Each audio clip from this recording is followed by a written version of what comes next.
Hi hello welcome to competitive cracker. എൻ്റെ പേര് അനുശ്രീ.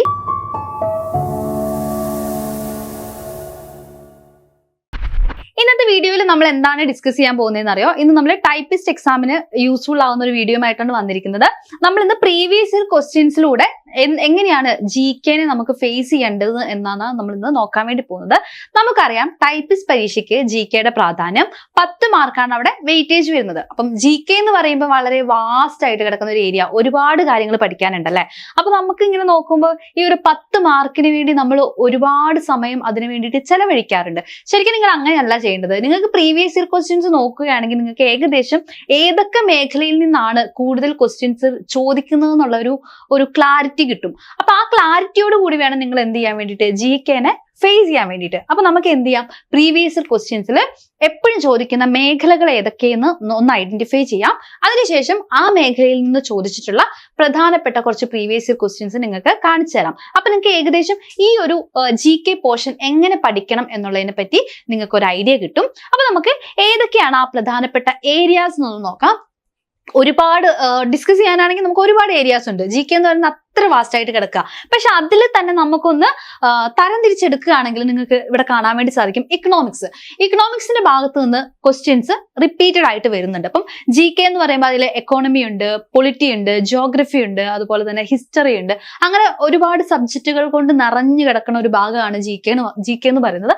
അപ്പൊ ഇവിടെ നിങ്ങൾ നോക്കിക്കേ, എക്കണോമിക്സിന്റെ ഭാഗത്ത് നിന്ന് എപ്പോഴും ചോദ്യങ്ങൾ വരുന്നുണ്ട്. നോക്കിക്കേ, ടാക്സിൽ തന്നെ നമ്മുടെ GSTയുമായി ബന്ധപ്പെട്ടിട്ടുള്ള ചോദ്യങ്ങളാണ് ഏറ്റവും കൂടുതൽ റിപ്പീറ്റഡ് ആയിട്ട് ചോദിച്ചിരിക്കുന്നത്. GSTയിൽ തന്നെ GST കൗൺസിലുമായി ബന്ധപ്പെട്ടിട്ടുള്ള ക്വസ്റ്റ്യൻസ് ഒക്കെ കാണാറുണ്ട്. അതുപോലെ തന്നെ നീതി ആയോഗിൽ നിന്നൊക്കെ റിപ്പീറ്റഡ് ചോദ്യമാണ്. ഏതൊരു കോമ്പറ്റേറ്റീവ് എക്സാം എടുത്ത് നോക്കുകയാണെങ്കിൽ നിങ്ങൾക്ക് നീതി ആയോഗിൽ നിന്നുള്ള ക്വസ്റ്റ്യൻസ് കാണാൻ വേണ്ടി സാധിക്കും. അപ്പൊ നീതി ആയോഗ് എന്നൊക്കെ പറയുന്നത് വളരെ ഹോട്ട് ആയിട്ടുള്ള ഒരു ടോപ്പിക് തന്നെയാണ്. അതുപോലെ തന്നെ പ്ലാനിംഗ് കമ്മീഷൻ, നീതി ആയോഗ് പഠിക്കുമ്പോൾ ഉറപ്പായിട്ട് എന്ത് ചെയ്യണം, പ്ലാനിംഗ് കമ്മീഷൻ കൂടി അങ്ങ് പഠിച്ചു പോയാൽ ഈ രണ്ട് ടോപ്പിക് അവിടെ സേഫ് ആയിട്ടിരിക്കും. അതുപോലെ തന്നെ എക്കണോമിക്സിലെ ഏറ്റവും ഇമ്പോർട്ടന്റ് ആയിട്ടുള്ള മറ്റൊരു ടോപ്പിക്കാണ് 5 ഇയർ പ്ലാൻസ് എന്ന് പറയുന്നത്. 5 ഇയർ പ്ലാൻസ് 12 എണ്ണമാണ് പഠിക്കാനുള്ളത്. 12 എണ്ണവും ഇമ്പോർട്ടന്റ് ആണ്. അതിൽ തന്നെ ആ 12 എണ്ണത്തിൽ കുറച്ച് ചില 5 ഇയർ പ്ലാൻസ് എന്ത് ചെയ്യാറുണ്ട്, റിപ്പീറ്റഡ് ആയിട്ട് ചോദിക്കാറുണ്ട്. അപ്പൊ ആ ഏരിയ ഒക്കെ കവർ ആക്കുവാണെങ്കിൽ നിങ്ങൾക്ക് സ്മൂത്ത് ആയിട്ട് ഈ എക്കണോമിക്സിന്റെ ഭാഗത്തു നിന്നൊക്കെ ഒരു 2 ക്വസ്റ്റ്യൻസ് ഒക്കെ എന്തായാലും വരുന്നതാണ്. അപ്പൊ ഷോർട്ട് ആയിട്ട് നിങ്ങൾക്ക് ആ 2 മാർക്ക് ഉറപ്പിക്കാൻ വേണ്ടി പറ്റും. അതുപോലെ തന്നെ അഗ്രികൾച്ചർ ക്രോപ്സ്, ഇത് ജോഗ്രഫിയുമായി ബന്ധപ്പെട്ട് ചോദിക്കാറുണ്ട്, എക്കോണമിയുടെ ഭാഗത്തുനിന്നും ചോദിക്കാറുണ്ട്. അപ്പം പ്രധാനപ്പെട്ട അഗ്രികൾച്ചറൽ ക്രോപ്സ് ഏതൊക്കെ, അതിൽ ക്രോപ്പിംഗ് സീസൺസ് ഏതൊക്കെ എന്നുള്ള തുടങ്ങിയ ചോദ്യങ്ങളൊക്കെ നമുക്ക് ഇവിടെ നിന്ന് കാണാൻ വേണ്ടി സാധിക്കും. അടുത്തത് ഹിസ്റ്ററി എന്നുള്ള ഭാഗത്തോട്ട് പോവുകയാണെങ്കിൽ ഹിസ്റ്ററിയിൽ ഏറ്റവും കൂടുതൽ ചോദ്യങ്ങൾ വന്നിരിക്കുന്നത് ഒന്ന് റിവോൾട്ട് ഓഫ് 1857. റിവോൾട്ട് ഓഫ് 1857മായി ബന്ധപ്പെട്ടിട്ട് സ്റ്റേറ്റ്മെന്റ് ടൈപ്പുള്ള ചോദ്യങ്ങൾ വരാറുണ്ട്. അതുപോലെ തന്നെ റിവോൾട്ട് ഓഫ് 1857ലെ പ്രധാനപ്പെട്ട ലീഡേഴ്സ്, ആ ലീഡേഴ്സുമായിട്ട് അസോസിയേറ്റ് ചെയ്തിരിക്കുന്ന പ്രധാനപ്പെട്ട പ്ലേസസ് ഏതൊക്കെ, അപ്പൊ അതുമായി ബന്ധപ്പെട്ട് match the following type questions ഒക്കെ കൂടുതലായിട്ടും കണ്ടുവരുന്നുണ്ട്. അപ്പം റിവോൾട്ട് ഓഫ് 1857 എന്നുള്ളത് എന്താണ്, ഒരു ഹോട്ട് ടോപ്പിക് തന്നെയാണ്. അതുപോലെ തന്നെ ഹിസ്റ്ററിയിലേക്ക് വരുമ്പോൾ ഇന്ത്യൻ ഹിസ്റ്ററിയിലെ ഏറ്റവും കൂടുതൽ ചോദ്യം വരുന്ന ഒരു മേഖല എന്ന് പറയുന്നത് തീർച്ചയായും നമ്മുടെ ഗാന്ധിയൻ ഇറയാണ്. 1917 തൊട്ടിട്ട് 1947 വരെയുള്ള ഗാന്ധിയൻ കാലഘട്ടത്തിൽ നടന്നിട്ടുള്ള പ്രധാനപ്പെട്ട മൂവ്മെന്റ്സ്, അല്ലെങ്കിൽ ഗാന്ധിജിയുടെ പ്രധാനപ്പെട്ട മൂവ്മെന്റുകൾ ഏതൊക്കെ, നാഷണൽ മൂവ്മെന്റുകൾ ഏതൊക്കെ തുടങ്ങിയ ചോദ്യങ്ങൾ, അതും വളരെ ഫാക്ച്വൽ ബേസിസിലുള്ള ഡയറക്റ്റ് ക്വസ്റ്റ്യൻസ് തന്നെയാണ് ആ ഒരു മേഖലയിൽ നിന്ന് വരാറുള്ളത്. അപ്പൊ ഗാന്ധിയുടെ ഇപ്പൊ നോൺ കോപ്പറേഷൻ മൂവ്മെന്റ് ആണെങ്കിലും, അതുപോലെ തന്നെ സിവിൽ ഡിസൊബീഡിയൻസ് മൂവ്മെന്റ് ആണെങ്കിലും, അതുപോലുള്ള ക്വിറ്റ് ഇന്ത്യ മൂവ്മെന്റ് ഒക്കെ ഉണ്ട്. അപ്പൊ അങ്ങനത്തെ ചോദ്യങ്ങളൊക്കെ തന്നെയാണ് അവിടെ നിന്ന് വരാറുള്ളത്. അതുപോലെ തന്നെ ഈ ഒരു ഗാന്ധിയൻ കാലഘട്ടത്തിൽ നടന്ന പ്രധാനപ്പെട്ട സംഭവ വികാസങ്ങളും ചോദ്യങ്ങൾ വരാറുണ്ട്. അപ്പം ഗാന്ധിയുടെ ഒപ്പം തന്നെ നിങ്ങൾ പഠിച്ചു വെക്കേണ്ട മറ്റൊരു ഭാഗമാണ് INC എന്ന് പറയുന്നത്, ഇന്ത്യൻ നാഷണൽ കോൺഗ്രസ് എന്ന് പറയുന്നത്. INCയുമായി ബന്ധപ്പെട്ടിട്ട് INCയുടെ പ്രധാനപ്പെട്ട ലീഡേഴ്സും പ്രധാനപ്പെട്ട സെഷൻസും ആ സെഷൻസിന്റെ ഇമ്പോർട്ടൻസ് ഒക്കെയാണ് ചോദ്യങ്ങൾ കണ്ടുവരുന്നത്. അപ്പൊ നിങ്ങൾക്ക് INC എന്താണ്, ഇമ്പോർട്ടന്റ് ആണ്. അതുപോലെ തന്നെ ഹിസ്റ്ററിയിൽ കുറച്ചൊരു ഹോട്ട് ടോപ്പിക് എന്ന് പറയാൻ പറ്റുന്ന ഒരു ഏരിയ തീർച്ചയായിട്ടും നമ്മുടെ സ്റ്റേറ്റ് റീഓർഗനൈസേഷനുമായി ബന്ധപ്പെട്ടിട്ടുള്ളതാണ്. അപ്പം റീഓർഗനൈസേഷൻ കമ്മീഷനുമായി ബന്ധപ്പെട്ടുള്ള കമ്മീഷനിലെ ചെയർമാൻ ആരൊക്കെ, അല്ലെങ്കിൽ ഏത് സ്റ്റേറ്റ് ആണ് ഫസ്റ്റ് ആയിട്ട് ഈ റീഓർഗനൈസേഷൻ വഴി സ്റ്റേറ്റ് പദവി ലഭിച്ചത്, അങ്ങനെയുള്ള ചോദ്യങ്ങളൊക്കെ റിപ്പീറ്റഡ് ആയിട്ട് ചോദിക്കാറുണ്ട്. അപ്പൊ ആ ഒരു മേഖലയ്ക്കും കൂടി എന്ത് ചെയ്യുക, ഹിസ്റ്ററി പഠിക്കുമ്പോൾ ഇമ്പോർട്ടൻസ് കൊടുത്ത് പഠിക്കുക. ഓക്കെ. അതുപോലെ തന്നെ ഞാൻ പറഞ്ഞതുപോലെ പ്രധാനപ്പെട്ട മൂവ്മെന്റ്സ്, അതുപോലെ തന്നെ റിനൈൻസസിന്റെ ഭാഗത്ത് നിന്നൊക്കെ ക്വസ്റ്റ്യൻസ് വരാറുണ്ട്. നമ്മുടെ രാജാറാം മോഹൻ റോയിയുടെ ഭാഗത്തു നിന്നൊക്കെ ചോദ്യങ്ങൾ വരാറുണ്ട്. അതുപോലെ തന്നെ കേരള റിനൈൻസൻസിന്റെ ഭാഗത്തു നിന്നും എന്ത് ചെയ്യാറുണ്ട്, ചോദ്യങ്ങൾ കണ്ടുവരുന്നുണ്ട്. ഓക്കെ, ഇനി ജോഗ്രഫിയിലേക്ക് വരാം. ജോഗ്രഫി എന്ന് പറയുമ്പോൾ എന്താ പറയുക, നമുക്ക് ജോഗ്രഫിയിൽ ഒരുപാട് കാര്യങ്ങൾ പഠിക്കാനുണ്ട്. പക്ഷെ അവിടെ തന്നെ നിങ്ങൾ ഫോക്കസ് കൊടുക്കേണ്ട ഏരിയാസ് എന്ന് പറയുന്നത് ഒന്ന് ഫിസിയോഗ്രഫി ഓഫ് ഇന്ത്യ ആണ്. അതായത് ഇന്ത്യയുടെ പ്രധാനപ്പെട്ട ഫിസിക്കൽ ഡിവിഷൻസ്. ഈ ഫിസിക്കൽ ഡിവിഷൻസ് എന്ന് പറയുമ്പോൾ നമുക്ക് അവിടെ ഒരുപാട് കാര്യങ്ങളുണ്ട്. നമുക്ക് മൗണ്ടെയിൻസ്, നോർത്ത് മൗണ്ടെയിൻ സിസ്റ്റം പഠിക്കണം. അതുപോലെ തന്നെ നമ്മുടെ പ്ലാറ്റ്യൂ ഉണ്ട്, പെനിൻസുലാർ പ്ലാറ്റ്യൂ ഉണ്ട്, നോർത്ത് ഇന്ത്യൻ പ്ലെയിൻസ് ഉണ്ട്, ഡെക്കാൻ പ്ലാറ്റ്യൂ, അതുപോലെ തന്നെ നമ്മുടെ തീരസമതലങ്ങൾ, കോസ്റ്റൽ ഏരിയാസ് ഉണ്ട്, ഡെസേർട്ട് ഉണ്ട്, അതുപോലെ തന്നെ ഐലൻഡ്സ് ഉണ്ട്. നമുക്ക് ഒരുപാട് കാര്യങ്ങൾ ഫിസിയോഗ്രഫിയിൽ പഠിക്കാനുണ്ട്. പക്ഷെ ഫിസിയോഗ്രഫിയിലെ ഏറ്റവും കൂടുതൽ റിപ്പീറ്റഡ് ആയിട്ട് ചോദിക്കുന്നത് തീർച്ചയായിട്ടും നോർത്തേൺ മൗണ്ടെയിൻ സിസ്റ്റം ആണ്. നമ്മുടെ ഉത്തരപർവ്വത മേഖല, ഹിമാലയാസുമായി ബന്ധപ്പെട്ടുള്ള ചോദ്യങ്ങളാണ് ഏറ്റവും കൂടുതൽ ചോദിച്ചിട്ടുള്ളത്. അപ്പൊ നിങ്ങൾ ഫിസിയോഗ്രഫി ഓഫ് ഇന്ത്യ എന്നുള്ള ഭാഗത്ത് നിങ്ങൾ ഫോക്കസ് കൊടുക്കേണ്ടത് ആർക്കാണ്, ഹിമാലയാസിനാണ്. അപ്പം ഫിസിയോഗ്രഫി ഓഫ് ഇന്ത്യ എന്നുള്ള മേഖലയിൽ നിങ്ങൾ ഇമ്പോർട്ടൻസ് കൊടുത്ത് പഠിക്കേണ്ട സാധനം ഏതാണ്, അത് തീർച്ചയായിട്ടും ഹിമാലയാസ് തന്നെയാണ്. അപ്പൊ ഹിമാലയാസുമായി ബന്ധപ്പെട്ടിട്ട് അതിന്റെ ഡിവിഷൻസും അവിടുത്തെ പ്രധാനപ്പെട്ട ഫാക്ടുകളും എന്ത് ചെയ്യുക, അറിഞ്ഞിരുന്നാൽ മതിയാകും. പിന്നെ ഫിസിയോഗ്രഫിന്റെ ഒപ്പം തന്നെ ചേർത്ത് നമുക്ക് പഠിക്കാൻ പറ്റുന്ന ഒരു ഏരിയ ആണ് ഇന്ത്യൻ റിവേഴ്സ് എന്ന് പറയുന്നത്. ഇന്ത്യൻ റിവേഴ്സിൽ തന്നെ നമുക്ക് പ്രധാനമായിട്ടും 2 ടൈപ്പ് ഓഫ് റിവേഴ്സിനെയാണ് പഠിക്കാനുള്ളത്. ഒന്ന് ഹിമാലയൻ റിവേഴ്സും മറ്റൊന്ന് പെനിൻസുലാർ റിവേഴ്സും. അപ്പം അതിൽ തന്നെ നിങ്ങൾ ഹിമാലയൻ റിവേഴ്സിന് പ്രാധാന്യം കൊടുത്ത് പഠിക്കുക. ഹിമാലയൻ റിവേഴ്സിൽ ഇൻഡസ് റിവറുമായി ബന്ധപ്പെട്ട, സിന്ധു നദിയുമായി ബന്ധപ്പെട്ട ചോദ്യങ്ങളാണ് ഏറ്റവും കൂടുതൽ ചോദിച്ചു കണ്ടിട്ടുള്ളത്. അതുപോലെ തന്നെ സിന്ധു, ഗംഗ, ബ്രഹ്മപുത്ര, ഈ 3 നദികൾക്ക് എന്ത് ചെയ്യുക, ഇമ്പോർട്ടൻസ് കൊടുത്ത് പഠിക്കുക. പെനിൻസുലാർ നദികളുടെ ഭാഗത്തു നിന്നും ചോദ്യങ്ങൾ വരാറുണ്ട്, എങ്കിലും കൂടുതൽ ഫോക്കസ് ഹിമാലയൻ റിവേഴ്സിന് തന്നെ കൊടുക്കുക. ഓക്കെ, ഇനി ജോഗ്രഫിയുടെ ഭാഗത്തു നിന്നും ഫാക്ച്വൽ ലെവലിൽ ചോദിക്കാൻ സാധ്യതയുള്ള മേഖല എന്ന് പറയുന്നത് മേജർ സിറ്റീസ് ആണ്. ഇന്ത്യയിലെ പ്രധാനപ്പെട്ട സിറ്റീസുമായി ബന്ധപ്പെട്ടുള്ള ചോദ്യങ്ങൾ നമുക്കൊരു ബേസിക് GK ലെവൽ അല്ലെങ്കിൽ ഒരു സ്റ്റാറ്റിക് GK ലെവലിലൊക്കെ ജോഗ്രഫിയുടെ ഭാഗത്തുനിന്ന് ചോദിക്കാറുണ്ട്. പിന്നെ ഇവിടെ ഇമ്പോർട്ടന്റ് ആയിട്ടുള്ള മറ്റൊരു ഏരിയ ആണ് സോയിൽസ് എന്ന് പറയുന്നത്. ഇന്ത്യൻ സോയിലുമായി ബന്ധപ്പെട്ടുള്ള അല്ലെങ്കിൽ ഇന്ത്യയിലെ എത്ര ടൈപ്പ് ഓഫ് സോയിൽ ഉണ്ട്, ഓരോ സോയിലിന്റെയും പ്രത്യേകതകൾ എന്തൊക്കെയാണ്, അവിടെ വളരുന്ന പ്രധാനപ്പെട്ട ക്രോപ്പുകൾ ഏതൊക്കെയാണ്, അതുപോലെ തന്നെ ഈ സോയിൽ എങ്ങനെയാണ് ഫോം ചെയ്യുന്നത് തുടങ്ങിയ കാര്യങ്ങളൊക്കെ നമ്മൾ ഒരു വീഡിയോ ആയിട്ട് ചെയ്തിട്ടുണ്ട്. അത് ആരെങ്കിലും കണ്ടിട്ടില്ലെങ്കിൽ തീർച്ചയായിട്ടും കണ്ടു നോക്കുക. അപ്പൊ സോയിൽ എന്നുള്ള ഭാഗം എന്താണ്, അത് ഇമ്പോർട്ടന്റ് തന്നെയാണ്. ഇതിൽ ടൈപ്പ് ഓഫ് സോയിൽസ്, ഐക്കാർ ക്ലാസിഫൈ ചെയ്തിട്ടുള്ള ടൈപ്പ് ഓഫ് സോയിൽസ് ഒക്കെ റിപ്പീറ്റഡ് ആയിട്ട് ചോദിക്കാറുണ്ട്. ഇന്ത്യയിൽ ഏറ്റവും കൂടുതൽ കാണപ്പെടുന്ന മണ്ണിനും ഏത്, ആ ടൈപ്പ് ഒക്കെ ചോദ്യം വരുന്നതാണ്. അപ്പൊ ആ ഒരു ഏരിയക്ക് ഫോക്കസ് കൊടുക്കുക. ഇനി കോൺസ്റ്റിറ്റ്യൂഷന്റെ ഭാഗത്തേക്ക് വരാം. നമ്മുടെ സിലബസിൽ എവിടെയും കോൺസ്റ്റിറ്റ്യൂഷൻ എന്ന് പറഞ്ഞുകൊണ്ട് പ്രത്യേകം ഒരു ഏരിയ ഒന്നും മെൻഷൻ ചെയ്തിട്ടില്ല. പക്ഷെ കോൺസ്റ്റിറ്റ്യൂഷന്റെ ഭാഗത്ത് നിന്ന് വളരെ ബേസിക് ലെവലുള്ള ചോദ്യങ്ങളൊക്കെ ഇടയ്ക്ക് വല്ലപ്പോഴും 1 or 2 ഒക്കെ ആയിട്ട് റെയർ ആയിട്ട് ചോദിക്കാറുണ്ട്. സോ നിങ്ങൾ കോൺസ്റ്റിറ്റ്യൂഷൻ എന്ന് പറഞ്ഞ് ഒരുപാട് ടൈം അതിലോട്ടേക്ക് ഇരിക്കണ്ട. നിങ്ങൾ എന്ത് ചെയ്യുക, അവിടുത്തെ ബേസിക് ആയിട്ടുള്ള കാര്യങ്ങളൊക്കെ ഒന്ന് മനസ്സിലാക്കി വെക്കുക. ചെറിയ സമയം എടുത്തിട്ട് ഏറ്റവും ബേസിക് ആയിട്ടുള്ള കാര്യങ്ങൾ പഠിച്ചു വെക്കുക. അത് മാത്രമേ നമുക്ക് അവിടെ ചെയ്യാനുള്ളൂ. പിന്നെ സ്റ്റാറ്റിക് GKയുടെ ഭാഗത്ത് നിന്ന് നമുക്ക് റിപ്പീറ്റഡ് ആയിട്ട് കറന്റ് അഫെയർ ബേസ് ചെയ്തിട്ടുള്ള ക്വസ്റ്റ്യൻസ് ആണ് ചോദിച്ചതാണ്. അപ്പൊ CA റിലേറ്റഡ് ആയിട്ടുള്ള കറന്റ് അഫെയർസ് എന്ത് ചെയ്യുക, നിങ്ങൾ അപ്ഡേറ്റഡ് ആയിരിക്കും. അപ്പൊ CA റിലേറ്റഡ് എന്ന് പറയുമ്പോൾ പ്രധാനപ്പെട്ട അപ്പോയിന്റ്മെന്റുകൾ ഉണ്ടാവും, അല്ലെങ്കിൽ പ്രധാനപ്പെട്ട ഏതെങ്കിലും വ്യക്തികൾ മരിച്ചിട്ടുണ്ടാവും, അവരുമായി ബന്ധപ്പെട്ട കാര്യങ്ങൾ, പ്രധാനപ്പെട്ട അവാർഡുകൾ, അങ്ങനത്തെ കാര്യങ്ങളൊക്കെ എന്ത് ചെയ്യുക, നിങ്ങൾ കറന്റ് അഫേഴ്സിൽ അപ്ഡേറ്റ് ചെയ്തിരിക്കുക.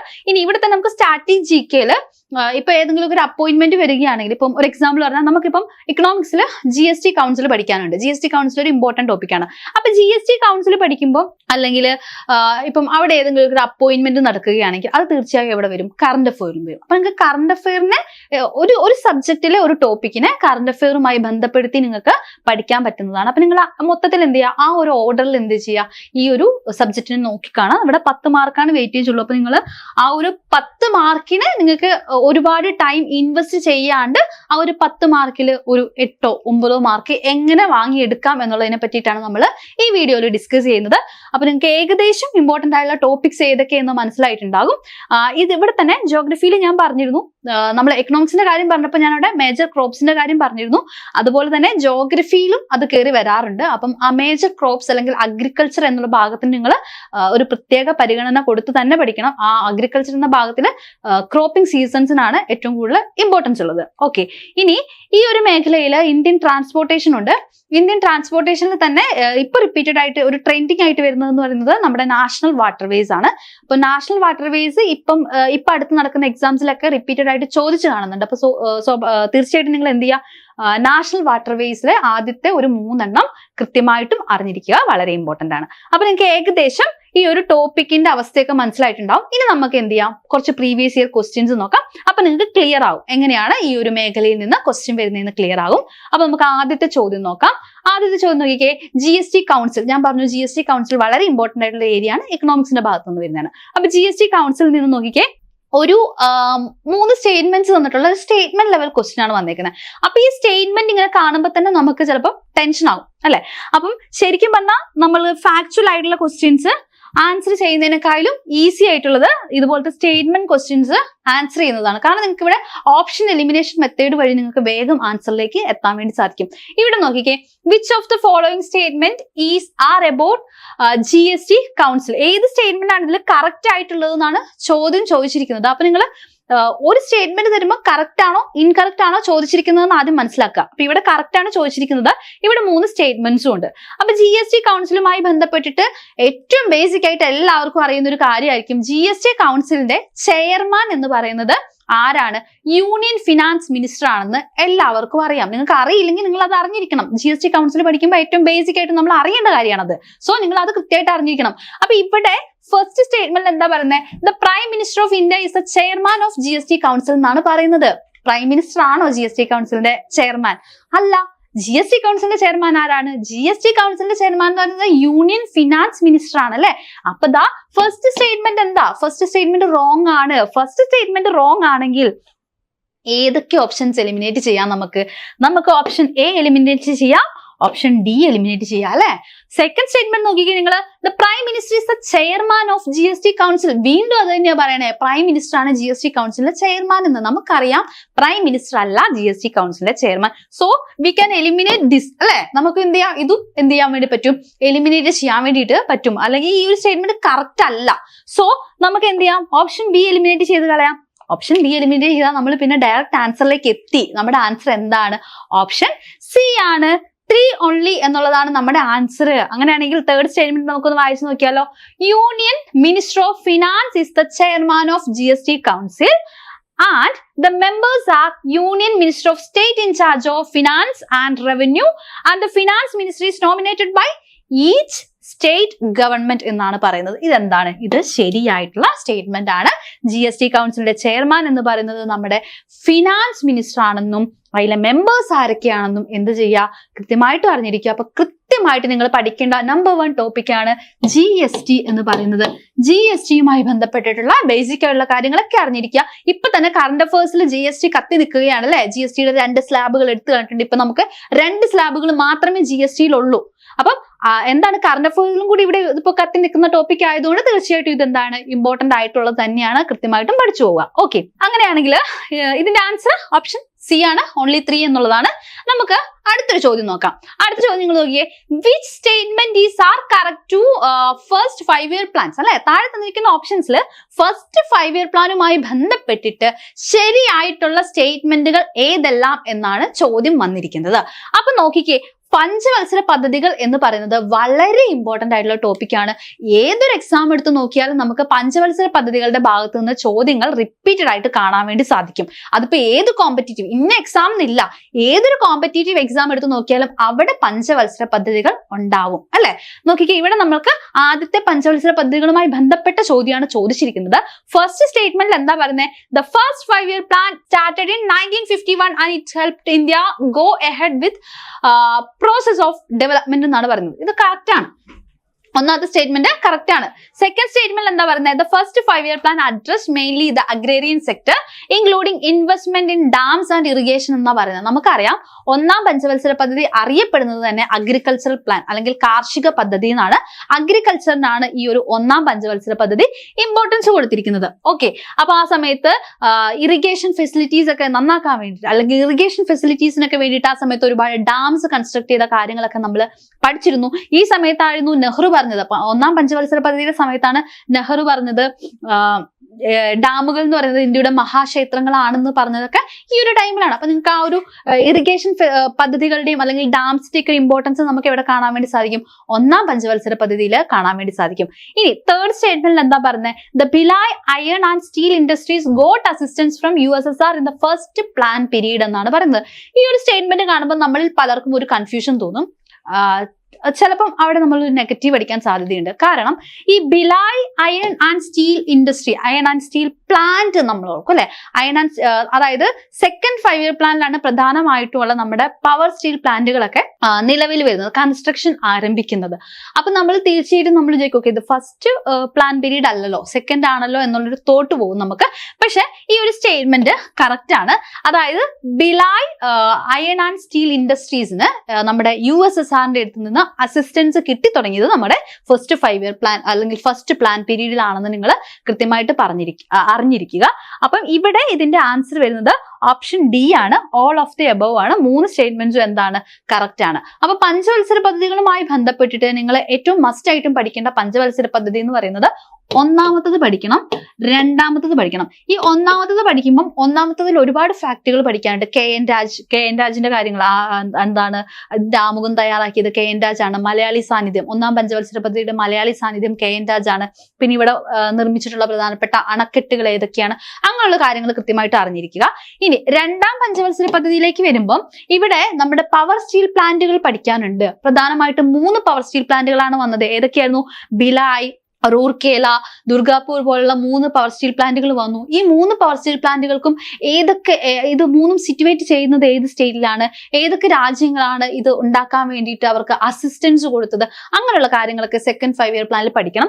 പിന്നെ ഫസ്റ്റ് 5 year പ്ലാനിൽ നിങ്ങൾ തീർച്ചയായിട്ടും ഇതിന്റെ ഗ്രോത്ത് റേറ്റും കൂടി പഠിച്ചു വെക്കണം. നമ്മൾ എത്രയാണ് ടാർഗറ്റ് ചെയ്തതെന്നും അതുപോലെ തന്നെ നമുക്ക് എത്രയാണ് കിട്ടിയതെന്നും എത്ര നമ്മൾ അച്ചീവ് ചെയ്തതെന്നുള്ള ആ ഒരു ഗ്രോത്ത് റേറ്റും കൂടി നിങ്ങളവിടെ പഠിച്ചു വെക്കണം. അതുപോലെ തന്നെ തേർഡ് 5 year പ്ലാൻ ഇമ്പോർട്ടന്റ് ആണ്. അതിനുശേഷം നമ്മുടെ ഇതിന്റെ ഇടയിൽ വരുന്ന റോളിംഗ് പ്ലാൻ, അതുപോലെ തന്നെ നമ്മുടെ 5th 5 year പ്ലാൻ ഇമ്പോർട്ടന്റ് ആണ്. 5ാമത്തെ പഞ്ചവത്സര പദ്ധതിക്ക് ഇമ്പോർട്ടൻസ് കൊടുക്കുക. 9ാമത്തെ പഞ്ചവത്സര പദ്ധതി ഇമ്പോർട്ടന്റ് ആണ്. 11 ഇമ്പോർട്ടന്റ് ആണ്. 10 ഇമ്പോർട്ടന്റ് ആണ്. അപ്പൊ ഈ തുടങ്ങിയ പഞ്ചവത്സര പദ്ധതികൾക്കെല്ലാം എന്ത് ചെയ്യുക, അതുപോലെ 8 പറയാൻ വിട്ടുപോയതാണ്. 8ാമത്തെ പഞ്ചവത്സര പദ്ധതിയൊക്കെ വളരെ ഇമ്പോർട്ടന്റ് ആയിട്ടുള്ള പദ്ധതി തന്നെയാണ്. അപ്പൊ ഈ പറഞ്ഞിരിക്കുന്ന പദ്ധതികൾക്ക് ഇമ്പോർട്ടൻസ് കൊടുത്തതിന് ആ ഒരു ഏരിയ നിങ്ങൾ എന്ത് ചെയ്യുക, കവർ ചെയ്യുക. ഓക്കെ, അപ്പൊ നമുക്ക് അടുത്ത ചോദ്യത്തിലേക്ക് പോവാം. അടുത്ത ചോദ്യം നോക്കിക്കേ, റിവോൾട്ട് ഓഫ് 1857 ബന്ധപ്പെട്ടിട്ടാണ്. ഞാൻ പറഞ്ഞിരുന്നു ഹിസ്റ്ററിയിൽ നമ്മൾ പഠിക്കേണ്ട പ്രധാനപ്പെട്ട ഒരു ടോപ്പിക്കാണ് റിവോൾട്ട് ഓഫ് 1857 എന്ന് പറയുന്നത്.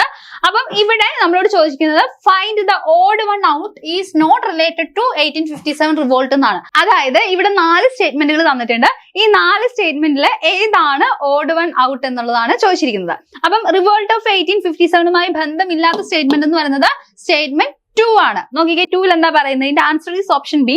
ഇവിടെ പറയുന്നത് എന്താ, the revolt of 1857 was cause to communal violence between Hindus and Muslims എന്നാണ് പറയുന്നത്. അതായത് റിവോൾട്ട് ഓഫ് 1857 എന്ന് പറയുന്നത് ഒരിക്കലും ഹിന്ദുക്കളും മുസ്ലിങ്ങളും തമ്മിലുള്ള കമ്മ്യൂണൽ വയലൻസ് കാരണം ഉണ്ടായ ഒന്നല്ല എന്ന് നിങ്ങൾ കൃത്യമായിട്ടും മനസ്സിലാക്കി വെക്കുക. അപ്പൊ ഈ ഒരു ചോദ്യമൊക്കെ കൃത്യമായിട്ടും എന്താണ് റിവോൾട്ട് ഓഫ് 1857 എന്ന് അറിയുന്നവർക്ക് ആൻസർ ചെയ്യാൻ പറ്റുന്ന ഒരു ചോദ്യമാണ്. അതിൻ്റെതായ ഗൗരവത്തിൽ വായിച്ചവർക്ക് മാത്രമാണ് ഇങ്ങനത്തെ ചോദ്യങ്ങൾക്കൊക്കെ ആൻസർ ചെയ്യാൻ വേണ്ടി പറ്റത്തുള്ളൂ. ഓക്കെ, അപ്പം ഈ റിവോൾട്ട് ഓഫ് 1857 ബന്ധപ്പെട്ടിട്ട് ഇവിടുത്തെ നേതാക്കന്മാർ ആരൊക്കെയാണ്, അവർ വന്നിരിക്കുന്ന പ്ലേസസ് ഏതൊക്കെ തുടങ്ങിയ കാര്യങ്ങൾ കൃത്യമായിട്ട് നിങ്ങൾ അറിഞ്ഞിരിക്കണം. ഓക്കെ, ഇനി നമുക്ക് അടുത്ത ചോദ്യത്തിലേക്ക് പോവാം. അടുത്ത ചോദ്യം നോക്കിക്കേ, ഇത് നമ്മുടെ ജിയോഗ്രഫിയുടെ ഭാഗത്തു നിന്നുള്ള ചോദ്യമാണ്. ഇവിടെ 4 സ്റ്റേറ്റ്മെന്റ്സ് ഉണ്ട്. ഈ 4 സ്റ്റേറ്റ്മെന്റിൽ കറക്റ്റ് സ്റ്റേറ്റ്മെന്റ് ഏത് എന്നാണ് ചോദ്യം.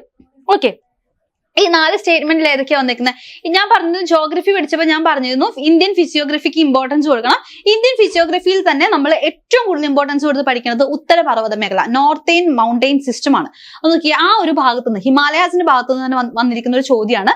ഫസ്റ്റ് സ്റ്റേറ്റ്മെന്റിൽ പറയുന്നു Mount Everest is the highest peak in the world, is in Himalayas, situated in India, has an altitude 8,848 metres എന്നാണ് പറയുന്നത്. ഓക്കെ, നോക്കിക്കേ, മൗണ്ട് എവറസ്റ്റ് സിറ്റുവേറ്റ് ചെയ്തിരിക്കുന്നത് ഇന്ത്യയിലാണോ? അല്ല. Mount Everest not fully situated in India, ഇന്ത്യയിലല്ല സിറ്റുവേറ്റ് ചെയ്തിരിക്കുന്നത് നിങ്ങൾ മനസ്സിലാക്കി വെക്കുക. അപ്പൊ ഓപ്ഷൻ 1 സ്റ്റേറ്റ്മെന്റ് 1 എന്താണ്, തെറ്റാണ്. സ്റ്റേറ്റ്മെന്റ് 1 തെറ്റാണെങ്കിൽ നമുക്ക് ഓപ്ഷൻ എ എലിമിനേറ്റ് ചെയ്യാം, ഓപ്ഷൻ ഡി എലിമിനേറ്റ് ചെയ്യാം. ഓക്കെ, സെക്കൻഡ് സ്റ്റേറ്റ്മെന്റ് നോക്കിയേ, the Kailash range in India is an extension of Pamir plateau. Pamir പ്ലാറ്റുവിന്റെ എക്സ്റ്റൻഷൻ ആണോ കൈലാഷ് റേഞ്ചസ് എന്ന് പറയുന്നത്? അല്ല. കൈലാഷ് റേഞ്ചസ് എന്ന് പറയുന്നത് ലഡാക്കിന്റെ എക്സ്റ്റൻഷൻ ആണ് അല്ലെ, ലഡാക്ക് റേഞ്ചസിന്റെ എക്സ്റ്റൻഷൻ ആണ് നമ്മുടെ കൈലാസ് റേഞ്ച് എന്ന് പറയുന്നത്. അപ്പം സെക്കൻഡ് സ്റ്റേറ്റ്മെന്റ് തെറ്റാണ്. സെക്കൻഡ് സ്റ്റേറ്റ്മെന്റ് തെറ്റാണെങ്കിൽ നമുക്ക് ഓപ്ഷൻ സി എലിമിനേറ്റ് ചെയ്യാം. അപ്പൊ നമ്മൾ ഡയറക്റ്റ് ആയിട്ട് ആൻസറിലേക്ക് എത്തി. നമുക്ക് 3ഉം 4ഉം വായിച്ചു നോക്കേണ്ട ആവശ്യം വരുന്നില്ല. നമ്മൾ ഡയറക്റ്റ് ആൻസറിലേക്ക് എത്തി. Answer is option B 3 and 4 എന്നുള്ളതാണ്. തേർഡ് സ്റ്റേറ്റ്മെന്റ് എന്താ പറയുന്നത്? Origin of river Ganga and Brahmaputra in the Himadri mountain range of Himalayas എന്നാണ് പറയുന്നത്. അതെ, നമ്മുടെ ഹിമാലയാസിലെ ഹിമാദ്രിയിലാണ് ഗംഗാ റിവറും ബ്രഹ്മപുത്ര റിവറും ഒറിജിൻ ചെയ്തിരിക്കുന്നത്. ഫോർത്ത് സ്റ്റേറ്റ്മെന്റ് എന്താ പറയുന്നത്? Mount K2 is also known as Godwin Austin. The highest peak in India is in the Karakoram range എന്നാണ് പറയുന്നത്. അതെ, മൗണ്ട് K2 ഗോഡ്വിൻ ഓസ്റ്റിൻ എന്നറിയപ്പെടാറുണ്ട്. അതുപോലെ തന്നെ ഇന്ത്യയിലെ ഏറ്റവും ഹയസ്റ്റ് റേഞ്ച് ആണ്. ഇത് എവിടെയാണ് സിറ്റുവേറ്റ് ചെയ്തിരിക്കുന്നത്? കാരക്കോറം റേഞ്ചസിലാണ് ഇത് സിറ്റുവേറ്റ് ചെയ്തിരിക്കുന്നത്. നിങ്ങൾ മനസ്സിലാക്കി വെക്കുക. അപ്പൊ ഇതിന്റെ ആൻസർ എന്ന് പറയുന്നത് ഓപ്ഷൻ ബി ആണ്. 3 and 4 ആണ് ഇതിന്റെ ആൻസർ ആയിട്ട് വരുന്നത്. നമുക്ക് അടുത്ത ചോദ്യത്തിലേക്ക് പോവാം. അടുത്ത ചോദ്യം നോക്കിക്കേ. നമ്മള് ഹിസ്റ്ററിയിൽ പറഞ്ഞിരുന്നു റിവോൾട്ട് ഓഫ് 1857 ഇമ്പോർട്ടന്റ് ആണ്, INC ഇമ്പോർട്ടന്റ് ആണെന്നൊക്കെ പറഞ്ഞിരുന്നു. അതുപോലെ തന്നെ നമ്മൾ ഇമ്പോർട്ടന്റ് ആണെന്ന് പറഞ്ഞ മറ്റൊരു ഏരിയ ആയിരുന്നു സ്റ്റേറ്റ് റീഓർഗനൈസേഷൻ എന്ന് പറയുന്നത്. ഇതും 2022 ചോദിച്ചിട്ടുള്ള ഒരു ക്വസ്റ്റ്യൻ ആണ്. ഇത് നോക്കിക്കേ, ഇവിടെ നമുക്ക് 4 ഓപ്ഷൻസ് ഉണ്ട്. In 1953, the government of India formed the state of Andhra Pradesh for Telugu-speaking areas on the basis of State Reorganization Act എന്നാണ് പറഞ്ഞത്. പെട്ടെന്ന് കാണുമ്പോൾ അത് ശരിയായിട്ട് നമുക്ക് തോന്നും, പക്ഷെ ഈ ഒരു സ്റ്റേറ്റ്മെന്റ് തെറ്റാണ്. സ്റ്റേറ്റ് റീഓർഗനൈസേഷൻ ആക്ട് വഴിയല്ല നമ്മുടെ ആന്ധ്രാപ്രദേശ് സ്റ്റേറ്റ് ഫോം ചെയ്തിരിക്കുന്നത്. അത് ആന്ധ്ര സ്റ്റേറ്റ് ആക്ട് വഴിയാണ് നമ്മുടെ ആന്ധ്രാപ്രദേശ് സ്റ്റേറ്റ് ഫോം ചെയ്തിരിക്കുന്നത്. നിങ്ങൾ മനസ്സിലാക്കി വെക്കുക. അപ്പൊ first statement is wrong. So നമുക്ക് ഏതൊക്കെ എലിമിനേറ്റ് ചെയ്യാം? ഓപ്ഷൻ എ എലിമിനേറ്റ് ചെയ്യാം, ഓപ്ഷൻ ബി എലിമിനേറ്റ് ചെയ്യാം. ഓക്കെ, ഇപ്പൊ നമ്മൾ 50-50ലേക്ക് എത്തി. ഇനി സെക്കൻഡ് സ്റ്റേറ്റ്മെന്റ് എന്താ പറയണേ? HN Kunzru as the chairman and KM Panikkar and Fazal Ali as the members of state reorganisation commission. നമുക്ക് അറിയാം സ്റ്റേറ്റ് റീഓർഗനൈസേഷൻ കമ്മീഷൻ അറിയപ്പെടുന്നത് തന്നെ ഫസൽ അലി കമ്മീഷൻ എന്നാലേ. അപ്പൊ ഫസൽ അലി കമ്മീഷന്റെ ചെയർമാൻ എന്ന് പറയുന്നത് ആരാ? ഫസൽ അലിയാണ്. അപ്പം ഇവിടെ ചോദ്യത്തിൽ വന്നിരിക്കുന്നത് ആരാ? HN Kunzru as the chairman എന്നാണ് വന്നിരിക്കുന്നത്. അപ്പൊ HN കുൻസ്രു ആയിരുന്നില്ല ചെയർമാൻ, അത് ഫസൽ അലി ആയിരുന്നു. HN കുൻസ്രു എന്ന് പറയുന്നത് സ്റ്റേറ്റ് റീഓർഗനൈസേഷൻ കമ്മീഷനിലെ ഒരു മെമ്പർ ആയിരുന്നു. So option 2 is wrong. Statement 2 is wrong. So നമുക്ക് ഏത് ഓപ്ഷൻ എലിമിനേറ്റ്? ഇവിടെ നമുക്ക് വേറെ എലിമിനേറ്റ് ചെയ്യാൻ ഓപ്ഷൻ ഒന്നും ഇല്ല അല്ലെ. ഓക്കെ, തേർഡ് സ്റ്റേറ്റ്മെന്റ് നോക്കാം. തേർഡ് സ്റ്റേറ്റ്മെന്റ് നോക്കിക്കേ. Sardar Vallabhbhai Patel, A well known Congress leader, went on an indefinite fast for the formation of Telugu speaking state of Andhra Pradesh. Patel ആണോ? പട്ടേൽ അല്ലല്ലോ. ആരാണ് നമ്മുടെ ഫാസ്റ്റിംഗ് നടത്തിയത്? ആന്ധ്രാപ്രദേശ് സ്റ്റേറ്റ് ഫോം ചെയ്യാൻ വേണ്ടിയിട്ടുള്ള ആ ഒരു ഇൻഡെഫിനിറ്റ് ഫാസ്റ്റ് ഒക്കെ നടത്തിയത് ആരാണ്? അത് പോറ്റി ശ്രീരാമലു ആണ് അല്ലെ. പോറ്റി ശ്രീരാമലു ആണ്, സർദാർ വല്ലഭായ് പട്ടേൽ അല്ല. So third statement is also wrong. So നമുക്ക് ഓപ്ഷൻ സി എലിമിനേറ്റ് ചെയ്യാം. ഇനി നമ്മൾ ആൻസറിലോട്ടേക്ക് എത്തി അല്ലെ. ആൻസർ എന്താണ്? ഓപ്ഷൻ ഡി ആണ് ഇതിന്റെ ആൻസർ ആയിട്ട് വരുന്നത്. ഓൺലി 4. നാലാമത്തെ സ്റ്റേറ്റ്മെന്റ് എന്താ പറയുന്നത്? The state reorganisation act 1956 led to the creation of 14 state and 6 union territories എന്നാണ് പറയുന്നത്. അതായത് നമ്മുടെ 1956 സ്റ്റേറ്റ് റീഓർഗനൈസേഷൻ ആക്ട് അനുസരിച്ചിട്ട് 14 സ്റ്റേറ്റുകളും 6 UTസുമാണ് ഫോം ചെയ്തിട്ടുള്ളതെന്നാണ് അവിടെ പറയുന്നത്. അപ്പൊ നമ്മൾ ആ ഒരു ചോദ്യം ഡിസ്കസ് ചെയ്ത് കഴിഞ്ഞു. ഇനി നമുക്ക് മറ്റൊരു ചോദ്യത്തിലേക്ക് നോക്കാം. മറ്റൊരു ചോദ്യം നോക്കിക്കേ. Read the statements and find out the words of Jawaharlal Nehru when Mahatma Gandhi was assassinated. അതായത് മഹാത്മാഗാന്ധി അസാസിനേറ്റഡ് ആയപ്പോൾ നെഹ്റു പറഞ്ഞിട്ടുള്ള വാക്കുകൾ ഏത് എന്നാണ് ചോദ്യം. ഇതിന്റെ ആൻസർ എന്ന് പറയുന്നത് ഫസ്റ്റ് സ്റ്റേറ്റ്മെന്റ് ആണ് കേട്ടോ. The light has gone out of our lives and there is darkness എന്നാണ് ആര് പറഞ്ഞത്? നമ്മുടെ ഗാന്ധി മരിച്ച സമയത്ത് നെഹ്റു പറഞ്ഞത്. അപ്പൊ ഇതിന്റെ ആൻസർ ഓപ്ഷൻ എ ആണ്. അപ്പൊ ഇത്തരത്തിലുള്ള ഉദ്ധരണികൾ അല്ലെങ്കിൽ ഇത്തരത്തിലുള്ള പ്രധാനപ്പെട്ട ആളുകൾ, പ്രശസ്ത വ്യക്തികളൊക്കെ പറഞ്ഞിട്ടുള്ള സ്റ്റേറ്റ്മെന്റ്സുകളും കൂടി നിങ്ങൾ എന്ത് ചെയ്യുക? ഇതിന്റെ കൂടെ ഒന്ന് നോക്കി വെച്ചേക്കുക കേട്ടോ. ഓക്കെ, അടുത്ത ജോഗ്രഫിയിൽ നിന്ന് ഞാൻ പറഞ്ഞിരുന്നു റിവേഴ്സ് ഇമ്പോർട്ടന്റ് ആണ്. റിവേഴ്സിൽ തന്നെ ഏറ്റവും ഇമ്പോർട്ടന്റ് ഉള്ളത് ഏതാ? ഹിമാലയ റിവേഴ്സ് ആണെന്ന് ഞാൻ പറഞ്ഞിരുന്നു. അപ്പൊ ഈ ഒരു ചോദ്യം നിങ്ങൾ നോക്കിയാൽ നിങ്ങൾക്ക് മനസ്സിലാവും എങ്ങനെയാണ് റിവേഴ്സിൽ നിന്ന് ക്വസ്റ്റ്യൻ വരുന്നത്. നോക്കിക്കേ. Following the list of rivers originating from India and flows to Pakistan, find out the wrong group എന്നാണ്. വളരെ ഈസി ആയിട്ട് നമുക്ക് ആൻസർ ചെയ്യാൻ പറ്റുന്ന ഒരു ചോദ്യമായിരുന്നു ഇത്. നമുക്കിപ്പം ഇന്ത്യയുടെ ഒരു ഏകദേശ രൂപം ഇങ്ങനെ എടുക്കുകയാണെങ്കിൽ, നിങ്ങൾ ഇന്ത്യനെ ഒന്ന് അഡ്ജസ്റ്റ് ചെയ്യുക. ഇന്ത്യയുടെ ഒരു ഏകദേശ രൂപം എടുക്കുകയാണെങ്കിൽ നിങ്ങൾ നോക്കിക്കേ. ഇവിടെ ഫസ്റ്റ് സ്റ്റേറ്റ്മെന്റിൽ പറഞ്ഞു ജലം ചെനാബ് രവി ബിയാസ്, സെക്കൻഡിൽ പറയുന്നു ജലം ചെനാബ് രവി സത്ലജ്, തേർഡിൽ പറയുന്നു ജലം ബ്രഹ്മപുത്ര, ഫോർത്തിൽ എന്തുണ്ട്? ബ്രഹ്മപുത്രയുണ്ട് അല്ലെ. അപ്പം നിങ്ങൾക്കറിയാം ഈ ജലം, ചെനാബ്, രവി എന്നൊക്കെ പറയുന്നത് എന്ത് റിവറാ? അതെല്ലാം ഏത് റിവറിന്റെ ട്രിബ്യൂട്ടറീസാ? ഇൻഡസ് റിവറിന്റെ ട്രിബ്യൂട്ടറീസ് ആണ്. ഇൻഡസ് റിവർ ഇവിടെ ഒറിജിൻ ചെയ്ത് ഇവിടുന്ന് ഇന്ത്യയിലോട്ട് കയറി പാകിസ്ഥാനിലേക്ക് പോകുന്നുണ്ട് അല്ലെ? ഇവിടെയാണ് പാകിസ്ഥാൻ. ഓക്കെ. എന്നാൽ നമ്മുടെ ബ്രഹ്മപുത്ര റിവർ എതിലെയാ ഒഴുകുന്നത്? ബ്രഹ്മപുത്ര റിവർ ഇവിടെ ഒറിജിൻ ചെയ്ത് ഇതിലേ ഒഴുകി അരുണാചൽ പ്രദേശിന്റെ ഇവിടുന്ന് ഇന്ത്യയിലോട്ട് കയറുകയാണ് ചെയ്യുന്നത്. അതായത് ബ്രഹ്മപുത്ര റിവർ ഒഴുകുന്നത് ഈ സൈഡിൽ കൂടിയാണ്. പാകിസ്ഥാനുമായിട്ട് യാതൊരു ബന്ധവും വരുന്നില്ല അല്ലെ? ഇൻഡസ് റിവറിനാണ് ബന്ധം വരുന്നത്. അപ്പൊ നമുക്ക് ഈസി ആയിട്ട് നമുക്ക് ഈ ബ്രഹ്മപുത്ര റിവർ ഉള്ള ഓപ്ഷൻസ് ഒക്കെ അങ്ങ് വെട്ടിക്കളയാം. കാരണം നമ്മളോട് ചോദിച്ചിരിക്കുന്നത് റോങ് ഗ്രൂപ്പാണ്. അപ്പൊ ബ്രഹ്മപുത്ര റിവർ ഉള്ളത് ഏതാണോ അതല്ലേ റോങ് ഗ്രൂപ്പ്. യെസ്. അപ്പം തേർഡിലും ഫോർത്തിലും എന്തുണ്ട്? ബ്രഹ്മപുത്രയുണ്ട്. അതുപോലെ തന്നെ കാവേരി റിവർ കണ്ടില്ലേ? ഇവിടെ കാവേരി റിവർ ഉണ്ട്. കാവേരി എന്നൊക്കെ പറയുന്നത് പാകിസ്ഥാനുമായി ടച്ച് ആയി വരുന്നില്ല അല്ലെ? അപ്പം തേർഡും ഫോറും ആണ് ഇതിന്റെ ആൻസർ ആയിട്ട് വരുന്നത്. Answer is option D. 3 and 4 ഇത് രണ്ടുമാണ് ഇവിടെ തെറ്റായിട്ടുള്ള ഗ്രൂപ്പുകൾ എന്ന് പറയുന്നത്. ഓക്കെ. അപ്പൊ നമുക്ക് അടുത്തൊരു ചോദ്യം നോക്കാം. ഞാൻ പറഞ്ഞിരുന്നു നീതി ആയോഗ് വളരെ ഇമ്പോർട്ടന്റ് ആണെന്ന്. അപ്പം നീതി ആയോഗുമായി ബന്ധപ്പെട്ടിട്ടുള്ള ഒരു ചോദ്യമാണ്. Which among the following organisation is attached to NITI Aayog എന്നാണ് ചോദ്യം. ഇതിന്റെ ആൻസർ വരുന്നത് option A, national institute of labour economic research and development എന്നുള്ളതാണ് ഇതിന്റെ ആൻസർ ആയിട്ട് വരുന്നത്. ഓക്കെ. അടുത്തത് വളരെ ഇമ്പോർട്ടന്റ് ആയിട്ടുള്ള ഒരു ടോപ്പിക്കാണ് അഗ്രികൾച്ചറൽ ക്രോപ്പിംഗ് സീസൺസുമായി ബന്ധപ്പെട്ടിട്ട്. ഇത് ജോഗ്രഫിയിലും ഇക്കണോമിക്സിലൊക്കെ റിപ്പീറ്റഡ് ആയിട്ട് ചോദിക്കുന്ന ഒരു ഏരിയ തന്നെയാണ്. ഇവിടെ എന്താണ് ചോദിച്ചിരിക്കുന്നത്? Consider the following crops. Which of the following is true about kharif crop. Kharif ക്രോപ്പുമായി ബന്ധപ്പെട്ടിട്ടുള്ള ശരിയായിട്ടുള്ള ഗ്രൂപ്പ് ഏത് എന്നാണ് ചോദ്യം വരുന്നത്. Okay. Rice, cotton, jute, sugarcane, tobacco, rice, cotton, wheat, rice, cotton, jute, mustard, rice, cotton, tobacco. ഇങ്ങനെയാണ് വന്നിരിക്കുന്നത് ഓപ്ഷൻസ്. ഇതിന്റെ ആൻസർ വരുന്നത് ഓപ്ഷൻ സി ആണ്. 1 ആണ് അല്ലെ? 1ൽ വരുന്ന ഈ ഒരു ഗ്രൂപ്പ് ഓഫ് ക്രോപ്പുകളാണ് ഖാരിഫ് ക്രോപ്പുകളായിട്ട് നമ്മൾ കണക്കാക്കുന്നത്. Rice, cotton, jute and sugarcane. അപ്പം ഇങ്ങനെ ഓർത്താൽ മതി. ഖാരിഫ് എന്ന് പറയുന്നത് മൺസൂൺ സീസണിൽ വിളവെടുക്കുന്ന ഒരു ക്രോപ്പിംഗ് സീസൺ ആണ്. അതായത് മൺസൂൺ സീസൺ എന്ന് പറയുമ്പോൾ ഏതാ? ജൂൺ മാസം ആ ടൈമൊക്കെ. അപ്പൊ മൺസൂൺ സീസണിൽ വരുന്ന ഒരു പ്രധാനപ്പെട്ട മഴ കൂടുതലായിട്ട് ലഭിക്കുന്ന ടൈമാണ്. അപ്പൊ പ്രധാനമായിട്ട് വരുന്ന ഒരു അസുഖം ഏതാണ്? പനിയാണല്ലോ. അപ്പൊ നിങ്ങൾ അതുമായിട്ട് കണക്ട് ചെയ്താൽ മതി. അതായത് പനിച്ച